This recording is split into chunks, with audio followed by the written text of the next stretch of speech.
So we were supposed to have a in-person meeting, but Shay couldn't get tickets from Israel, as you all know, the hardly any flights there. So the talks today and tomorrow will be given by Zoom.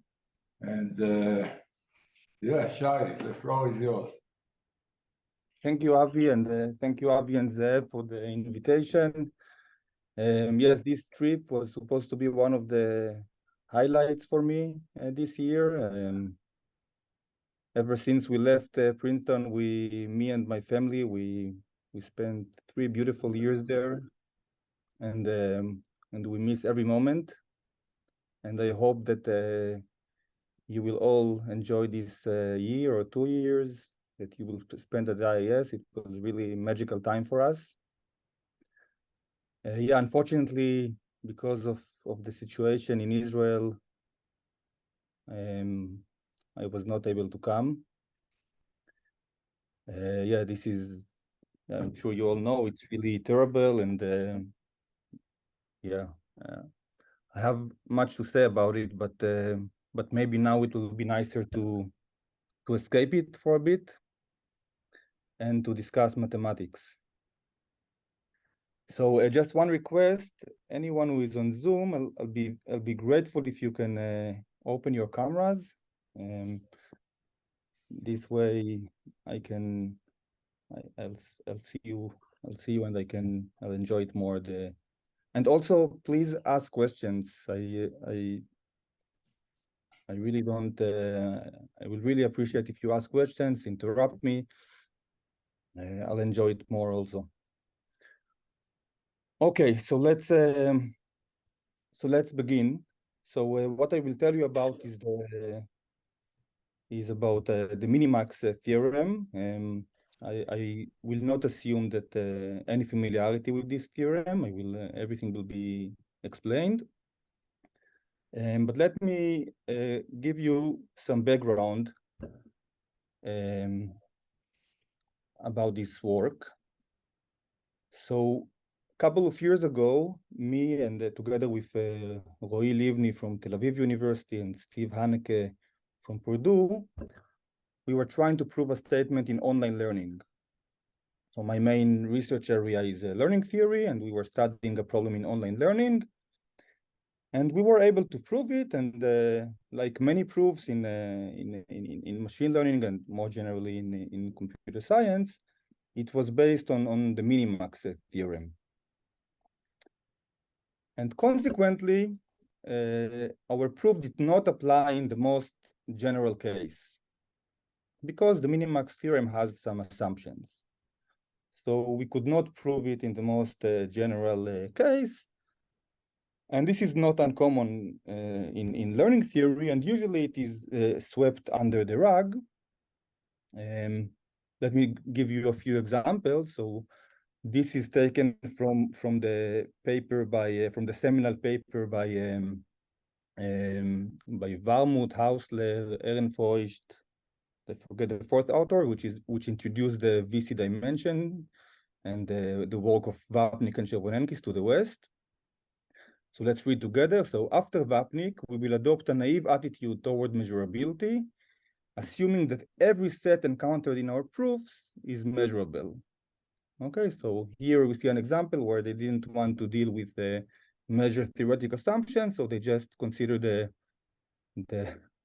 sigma algebra generated by the paper. So the smallest sigma algebra in which every set defined in the paper is measurable.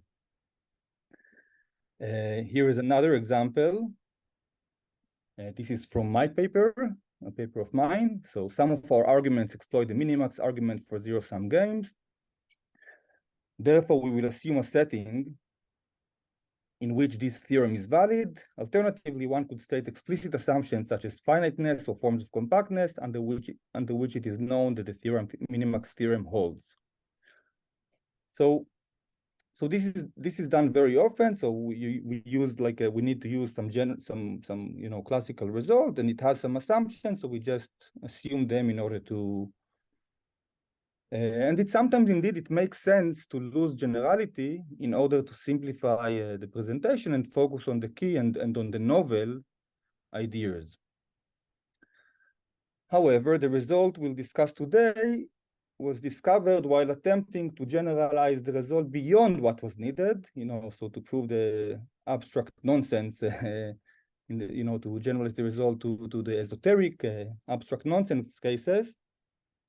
But what I find curious and also beautiful is that this side result, which we did not even mean to prove, turned out to be more popular than the main result, which I will not even tell you about. And this is even among the learning theory people. And I think what my lesson from it is that, I don't know, in math, beauty, even in mathematics, which is inspired by computer science, still beauty and basic questions, they take, they are very important.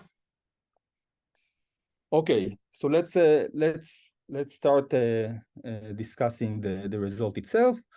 So let's begin with the Minimax theorem. So I want to start with this quote by John von Neumann, who proved this theorem and who lived in Princeton and worked at the IIS. As far as I can see, there could be no theory of games without that theorem. I thought there was nothing worth publishing until the Minimax theorem was proved. So as you can see, it is a very basic and fundamental result in game theory. So let's now describe this result. So first of all, what is a game in this setting? So a game is played in the games we'll consider will be played between two players, one which we call Mini, and the other player is called Max.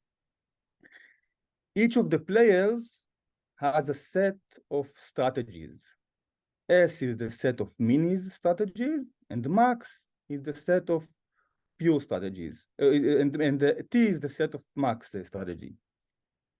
Okay, so each player has a set of strategies, and we consider these win-lose games. Okay, so we have this payoff matrix which specifies for every pair of strategies who wins the game. Right, so if M of ST of a given pair of strategies is 1, it means that Max wins, and otherwise it means that Mini wins. Okay, so Max wants to maximize the payoff, and Mini wants to minimize the payoff. Okay, so this is just a general game. You can think about chess, for instance, although in chess we also have draw, but for every pair of strategies, for every pair of players, each of them plays according to some strategy. If you let them play, you will see who wins. So M has all this information about which strategy wins the game. Importantly, we also allow Mini and Max to use randomized strategies. Okay, so formally what it means that they can use distributions over the set of strategies, and we extend the payoff to these randomized or mixed strategies in the natural way, right? So M of PQ for distributions P and Q is simply the expectation of the following experiment. So you sample a strategy S from Mini's set and a strategy T from Q set, and you look at the random variable M of S and T. Okay, so in other words, it's the probability that Max wins if they sample independently from these two distributions. Any questions about this? Okay, great. So now let's state the Minimax theorem. So the Minimax theorem says the following. It says that if the sets of pure strategies S and T are finite, then, and now I'll just read it and then I'll explain it, the minimum over all mixed strategies P of the maximum over all mixed strategies Q of M of PQ is equal to the same expression when the max and the min are flipped. let's try to interpret this equality. So if we look at the left-hand side, min P of max Q. So what happens here is that we minimize for every P, we take the minimum for every P, there is the maximum Q for this P, right? So for every choice of P, Max has the best response, if you will, for that choice. And then Mini takes the choice which minimizes the outcome considering Max best response. In other words, here first Mini picks P, and then Max picks Q as a function of P. So Max knows what Mini picked. So in this case, in the min P max Q case, Max has an advantage because he plays second. Okay? In the second expression, it's the opposite. So here, first Max picks Q, and then Mini picks P as a function of Q, and therefore Mini has an advantage. Right? So we know that it is always the case that the left-hand side, min P max Q, where Max has an advantage, is greater than or equal than the right-hand side, where Mini has an advantage, right? Because Mini wants to minimize and Max wants to maximize. And what the Minimax theorem tells us is that it doesn't matter who plays first. It does not matter. In other words, if for every strategy of opponent, we have a response that wins with probability at least V, then we have a universal strategy that wins every opponent strategy with probability at least V. If I can guarantee winning probability V, knowing what my opponent plays, then I can also guarantee it without knowing. I have a universal way to guarantee it. Is this clear? Any questions? Okay, great. So here is one definition that we will use a lot.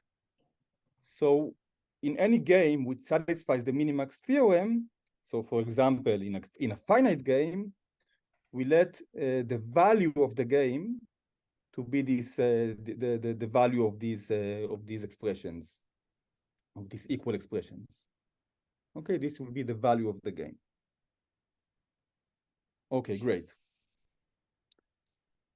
Now here is a natural question. Does the Minimax theorem apply to infinite games, right? When the set of pure strategies is infinite, can be infinite. Okay, so if only one of the sets is infinite and the other is finite, then yes. And one way to see why this is the case is okay. So the classical proof of the Minimax theorem by von Neumann is by reduction to separation theorems. Okay, so in other words, so a classical theorem in geometry is that if you have a convex body and the point outside the convex body, then there is a hyperplane separating the point from the convex body. And the classical proof of the Minimax theorem proceeds by defining a convex body whose complexity, the number of faces of the body, corresponds to the size of S, or T, doesn't matter, but let's say S. And the dimension of the space in which this convex body lies corresponds to the number of pure strategies in T, in the other set. Now, if only one of the set is infinite, then we can still, then we will have an infinite convex body, an infinitely defined convex body, which is defined by infinitely many faces, but the dimension will still be finite because the dimension corresponds to the other finite case set. And hence, if one of the sets is finite, then it simply reduces to so the same classical proof which reduces minimax to hyperplane separation applies. And there are other extensions, but these extensions, so there are other extensions of the Minimax theorem to infinite games, but these extensions, they assume a geometric or topological structure. And essentially what they do is they replace finiteness by compactness, as is common in mathematics. Okay. However, it is interesting to note that there are simple infinite games for which the minimax fails to hold. And the next thing we'll do is we will define such a game, and the definition is going to be rather non-standard. It will be, we will use, I will read you part of a short story by Ephraim Kishon. Ephraim Kishon was an Israeli comedian who wrote many funny such stories.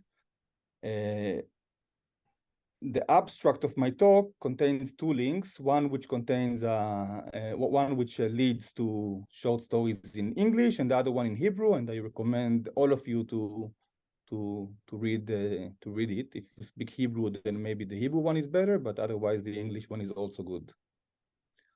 Okay, so let's define a game, and I already tell you that this game will not satisfy the minimax. We will see it later. Okay. So I will read it. So for quite a while, the two of us sat at our table, wordlessly stirring our coffee. Erwinke is the friend of Ephraim. Erwinke was bored. All right, he said, let's play poker. No, I answered, I hate cards. I always lose. Who's talking about cards? said Erwinke. I was thinking of Jewish poker. He then briefly explained the rules of the game. Jewish poker is played without cards, in your head, as befits the people of the book. You think of a number, I also think of a number, Erwinke said. Whoever thinks of a higher number wins. This sounds easy, but it has 100 pitfalls. All right, I agreed. Let's try.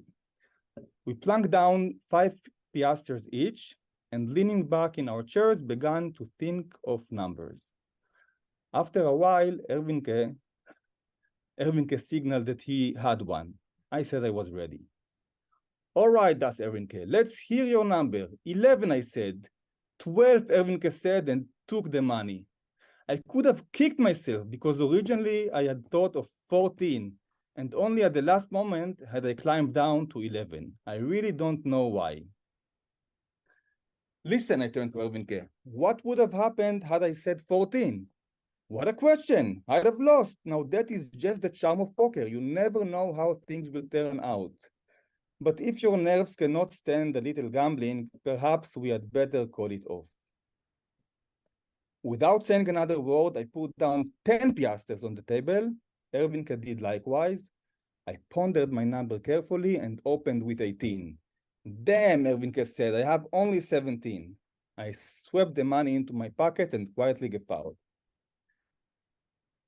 Erwinke had certainly not dreamed that I would master the tricks of Jewish poker so quickly. He had probably counted on my opening with 15 or 16, but certainly not with 18.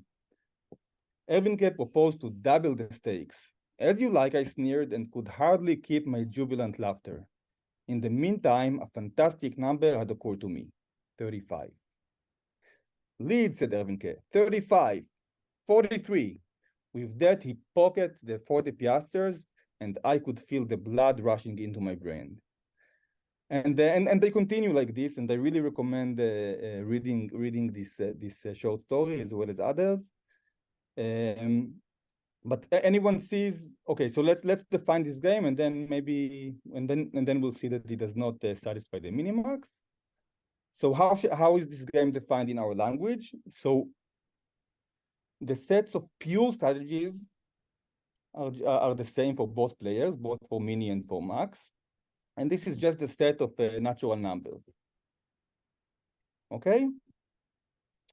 And the payoff is really simple, right? So It's simply this. It has this triangular form. We do not know. I mean, from the story, we do not know what happens if they pick the same number. So we will just assume that any triangular matrix of this form, where the diagonal can have either 0 or 1, we'll call it a Jewish poker. Okay? Right, so if Max picks a larger number, then he wins. If Mini picks a larger number, then she wins. So above the diagonal, we have 1, and below we have 0. Now, who sees, and does anyone see why this game does not satisfy the minimax? Okay, so let's say it together.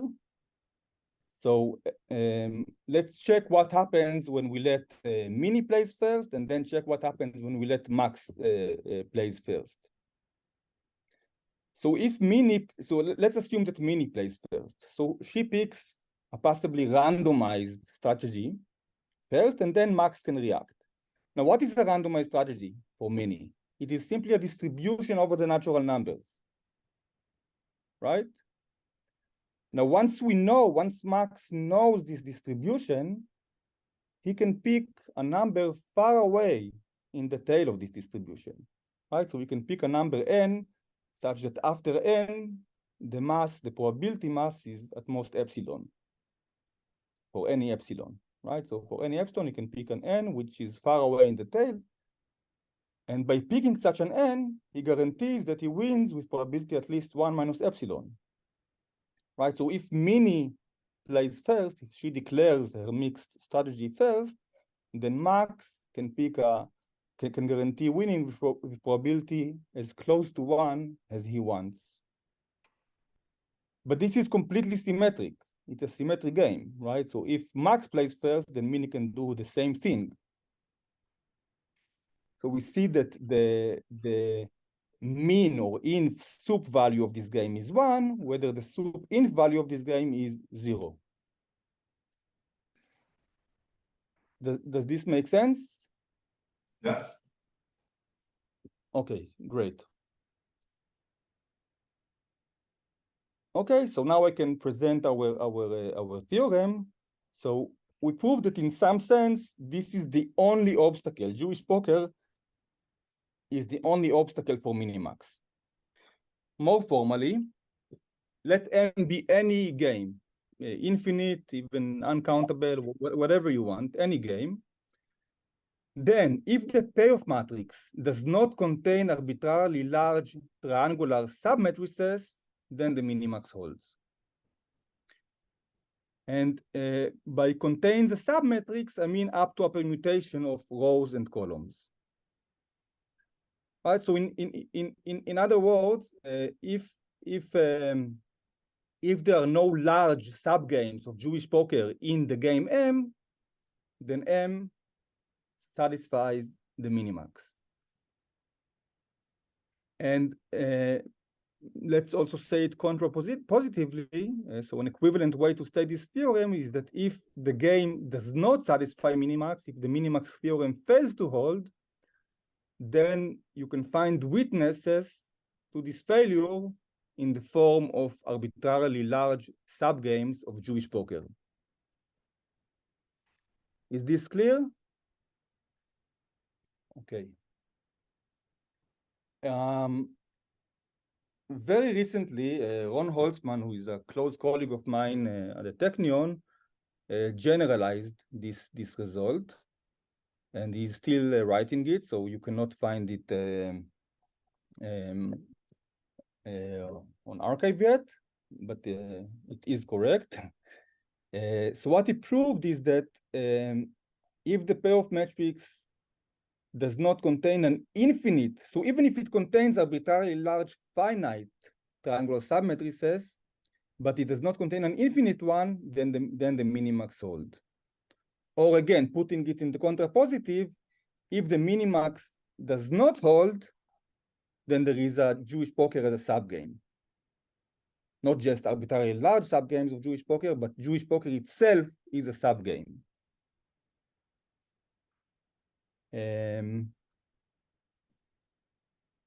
Yes, maybe in the end, if I have some time, I'll tell you something about Ron's proof.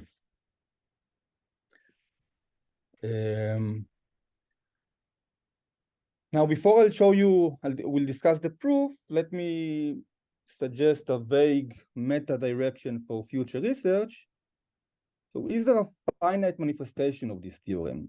So, is there a sense in which finite games with no large triangular submatrices satisfy a more efficient version of the minimax, right? So we know that every finite game satisfies the minimax, but maybe this dichotomy can be quantified for finite games in some interesting way, and maybe even computationally, right? So maybe if we have a matrix which has no 10 by 10 triangular submatrix, then, you know, it's in some computational sense, it is easier to compute the value of the game, or I really don't know. I don't have a particular question in mind, but I think Shay? there's a method. Yes? Oh, can I ask a question? Of course, yes, yes. Just about this, so if you say that there's no triangular matrix of size k, would it satisfy? I mean, can you look at distribute strategies that only supported on small? No. Or No. Even if you take the identity matrix, then I think by symmetry, right? If your game is the identity matrix, then I think already there by symmetry, you need full support. I'm not sure, but that's my intuition. But I don't think that's the case, right? So for the identity matrix, yeah, for the identity matrix, basically, right? So if our game is just the identity matrix, so we have ones on the diagonal, right? So we pick a number. I want us to pick the same number, and you want us to pick different numbers. So of course you will take, you will take a uniform distribution, and this will guarantee, this will be the value will be like 1 minus 1 over n. But if you look at the subset of strategies, can you say the minimax is satisfied for a subset of strategies? That's not implied by the Minimax theorem, right? For a finite game, saying that the min-max, you can change the order even if it's not all distributions, it's a subset of distributions, right? Right, maybe, yeah, not that I know, I don't think, yeah. It's anyway, computational is not, it's a bit vague because we know you can do it in polynomial time. You're thinking maybe even faster. Maybe faster, or maybe simpler computational model, maybe in some repeated game playing, like when the players, they apply some intuitive update rule, repeated game setting, I don't know.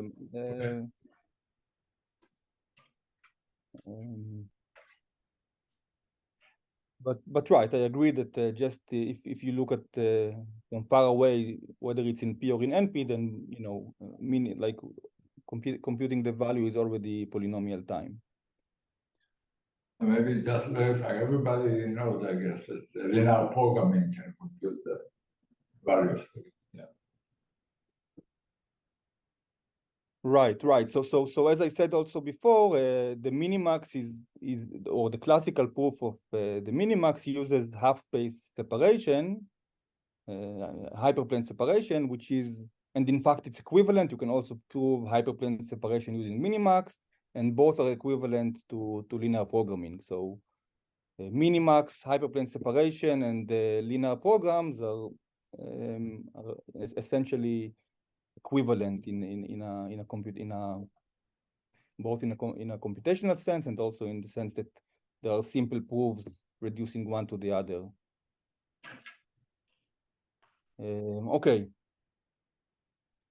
Okay, so let's discuss the proof a little bit, and please ask questions. Now it will be a bit more technical, and we have a lot of time, right? We have half an hour.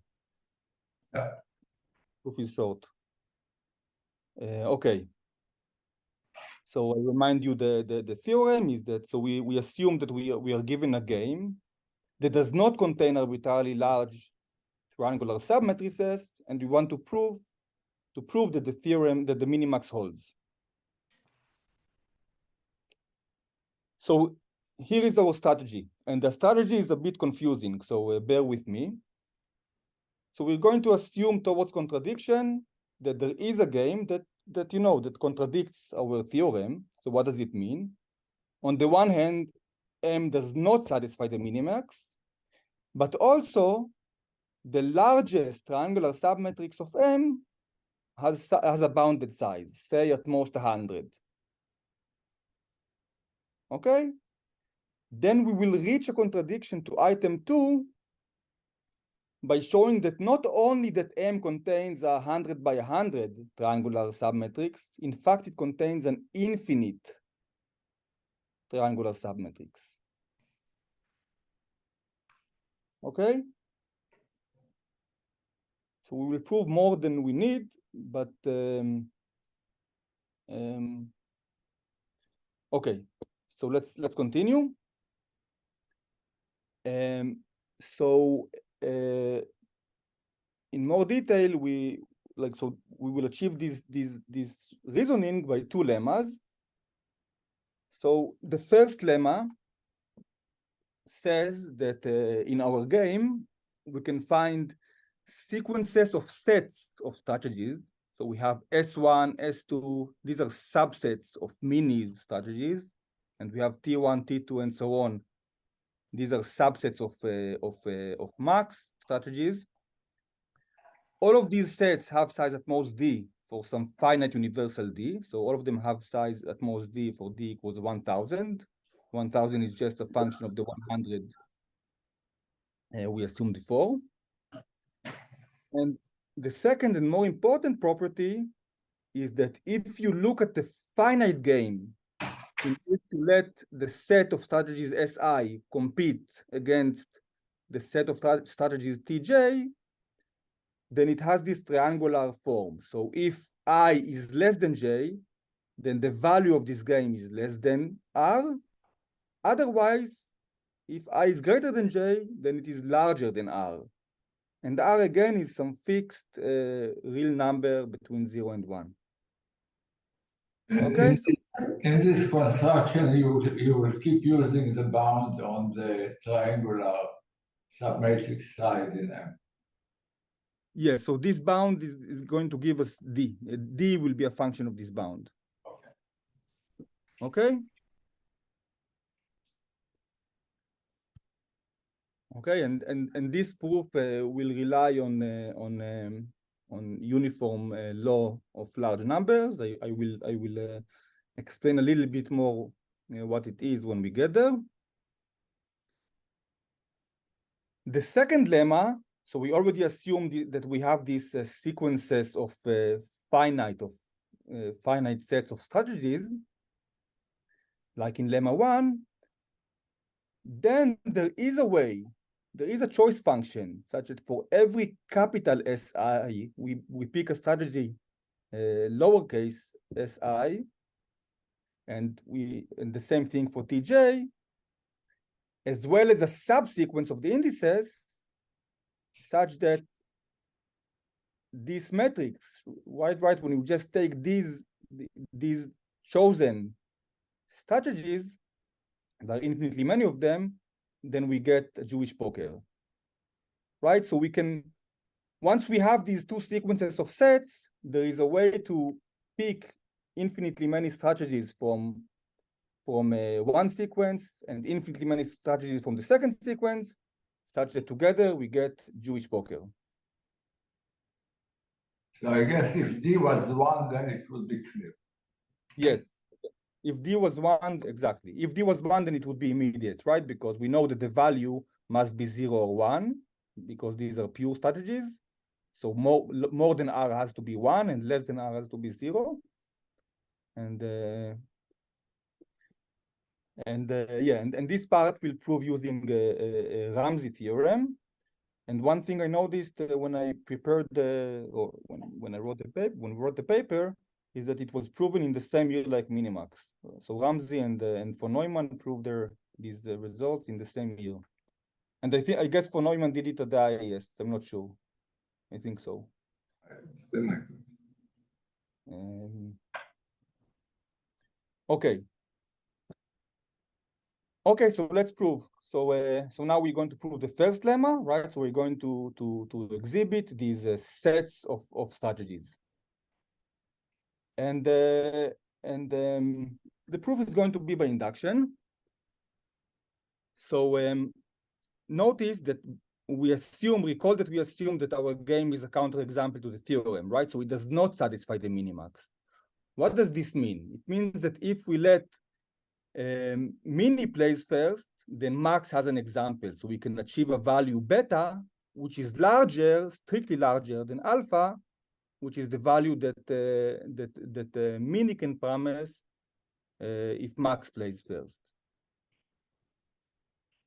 Okay? So we know that we have this mini max value beta, which is strictly larger than the maxi min value alpha by assumption. So now we already set this threshold R is simply going to be the average between alpha and beta. The arithmetic average. Okay, and now we're going to prove the claim by induction. So assume we already constructed S1 up to Sn and T1 up to Tn. Okay, and I'm going to explain how we're going to define Sn plus 1. And Tn plus 1 is going to be defined similarly. Okay, so consider the game where max strategies are restricted to this finite union, the union of the TIs between 1 and n. So this game satisfies minimax, and therefore its value is at most alpha, right? Its value could be smaller than alpha because we know for this game it doesn't matter who plays first, and certainly in this game mini has more strategy, max has less strategies than in the original game, and hence mini has an advantage and can guarantee and the value is at most alpha. Right, so the value of this game that satisfies minimax is most alpha. Therefore, there exists a universal distribution P for mini, such that no matter which strategy max picks from this union, if you let the strategy play against what mini plays, you get most alpha. Right, so we have a distribution over mini's strategies, which has this guarantee against every fixed strategy of max from this finite union. How are we going to get Sn plus 1? How are we going to use P to get Sn plus 1? Any ideas? Sampling. Very good, exactly. We're just going to sample from this distribution P. So P is distribution over mini's strategies, and we're going to sample from it. Okay.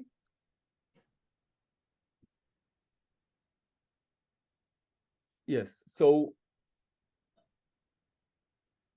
any ideas how many strategies do we need? Like what would be a naive bound for how many strategies we will need to sample in order to guarantee that with high probability the sampled set is good for us? It has if you let it play against any of the TIs, it will be the value will be less than the average. So, right, so what do we want? We want that that this set of strategies that we sample is going to win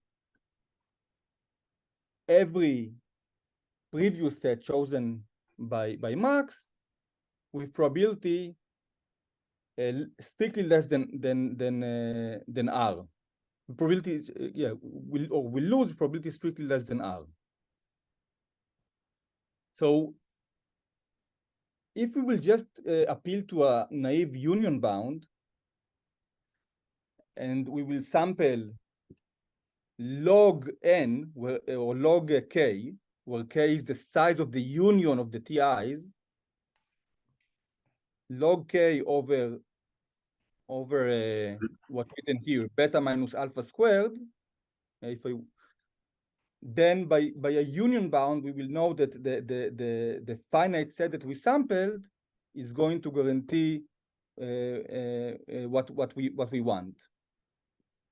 It's going to win any of these previous games with this probability. But we cannot. What is the issue? The issue is that a naive union bound gives us something that depends on the number of strategies in the union, right? And so if the union is large, we will need to sample more and more strategies from this mixed strategy P. But our lemma, we need that the number of strategies we sample is bounded by some D, where D is a universal constant. And in order to achieve this, we use this Vapnik-Chervonenkis theorem, which tells us that if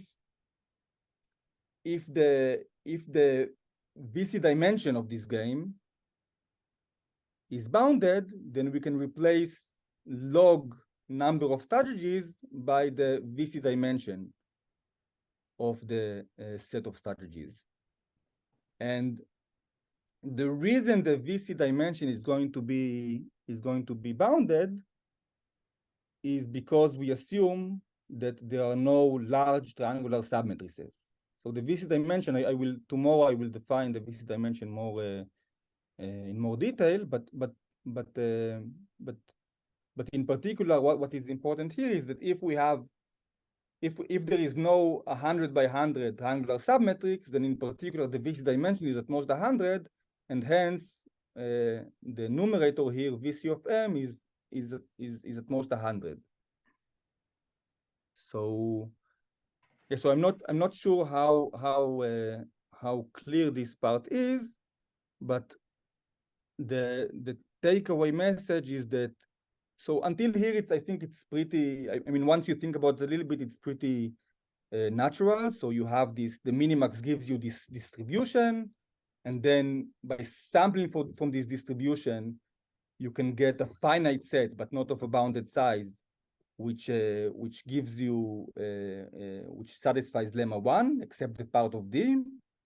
And then there is another standard argument which replaces this finite but unbounded by the VC dimension, which is bounded as we wanted.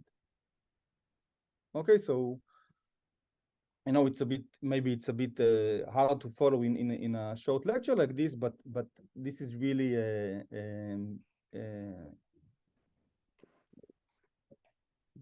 I mean, a natural step and also a standard argument. So there is nothing fancy here.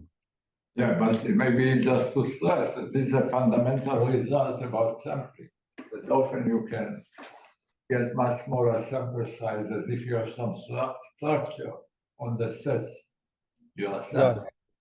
Right. So yeah, so maybe it's worth saying something about it, right? So many of us we use the union bounds in our proofs, right? And what is the typical usage of the union bound? We have a family of bad events, and we want to avoid all of them.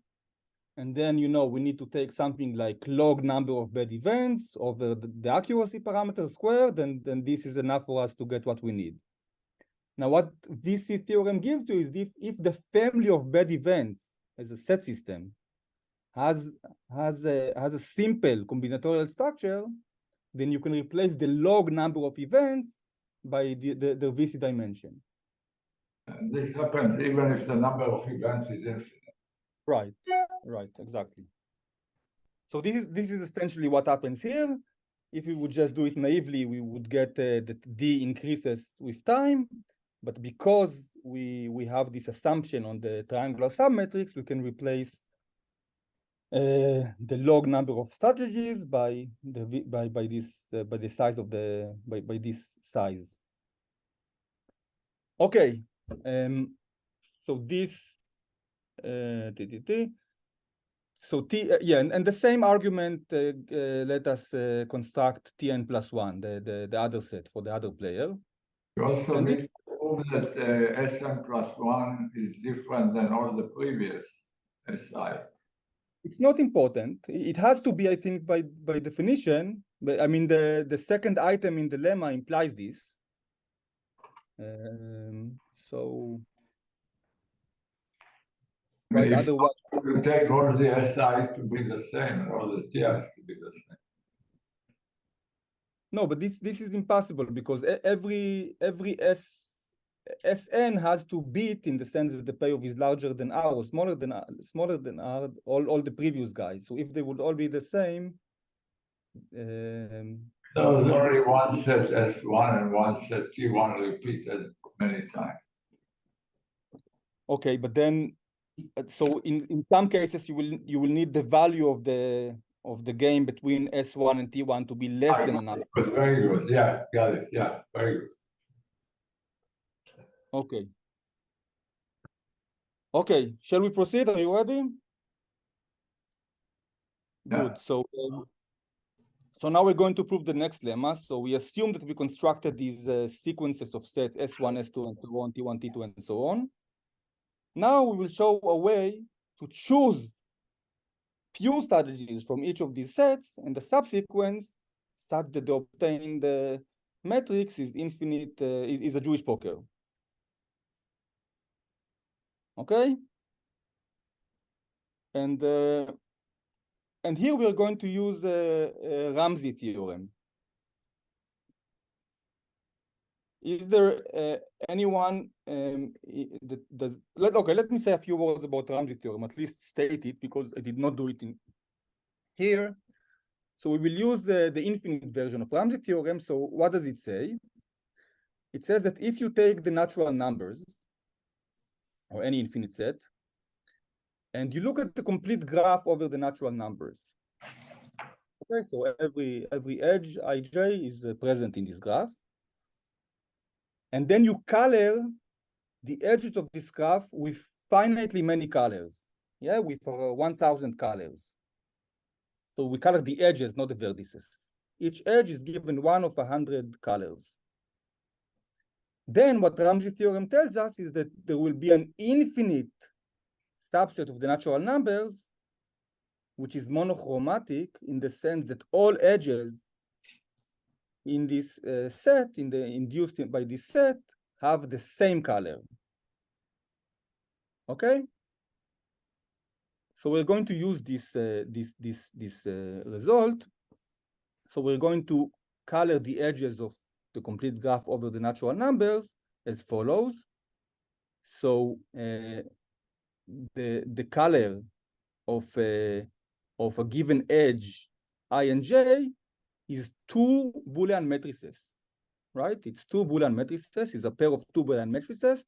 It's the payoff matrix when you let Si, the finite set Si, play against the finite set Tj, and the payoff matrix when you let Sj play against Ti.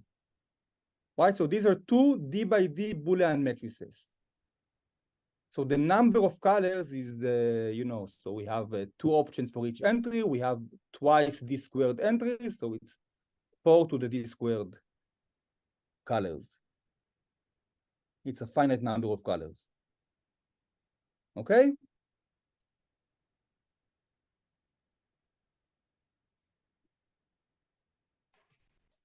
So by Ramsey, we know that there must exist an infinite subset of the natural numbers, which we denote by K1, K2, and so on, which is monochromatic, right? So all edges in this subset are colored by the same pair of Boolean matrices.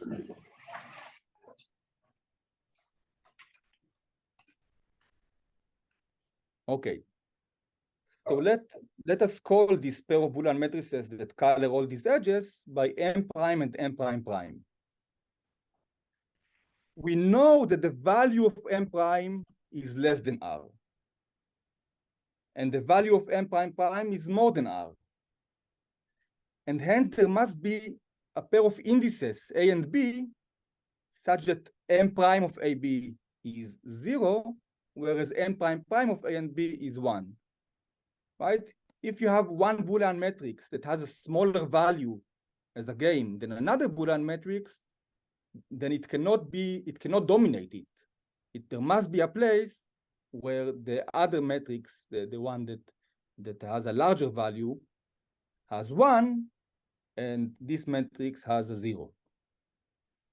Right? If one game dominates another game, in the sense that whenever the dominated game has 1, also the dominating game has 1, then the value is also larger.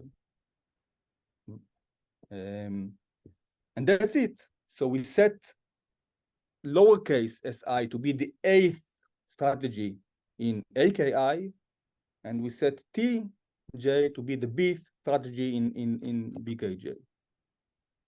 And this gives us the choice, right? This gives us the Jewish poker. We have 7 minutes. Any questions about the proof?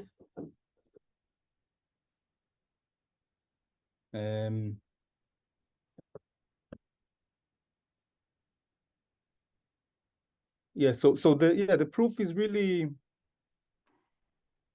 I'm not sure if you if you have questions, I'll be happy to talk about the proof. If you don't have any questions, then maybe first, we will thank you, and then we will.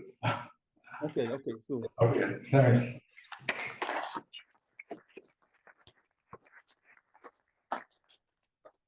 Questions?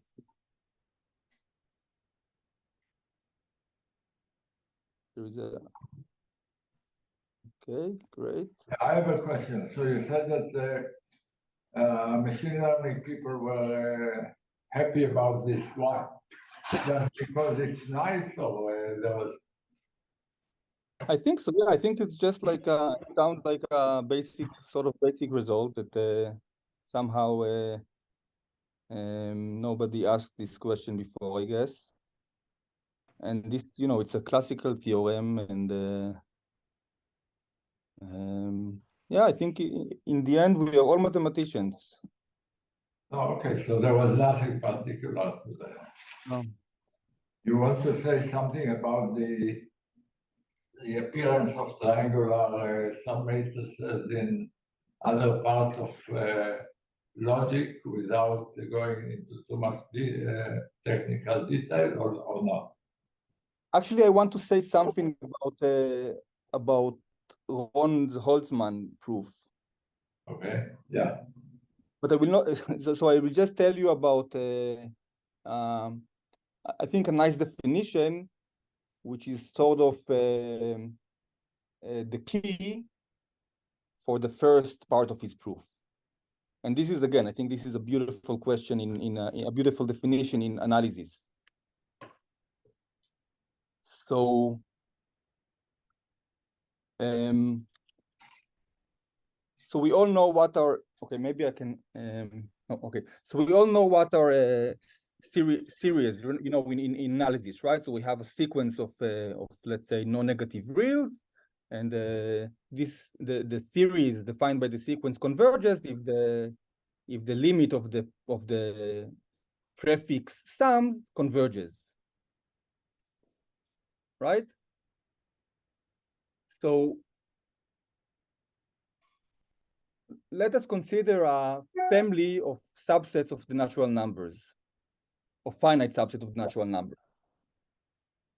Okay, so we have a family of finite subset of the natural numbers.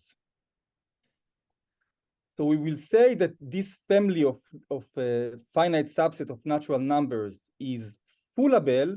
We can fool it when, if there is a series, if there is a positive series, x1, x2, x3, and so on, which on the one hand diverges,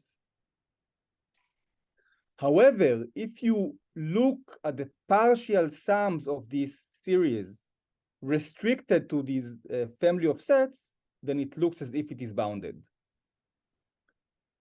Okay, so I repeat, we say that a family of finite subset of natural numbers is foolable if there exists a series that fools it. What does it mean? So this positive series, on the one hand, it diverges, the sum is infinite.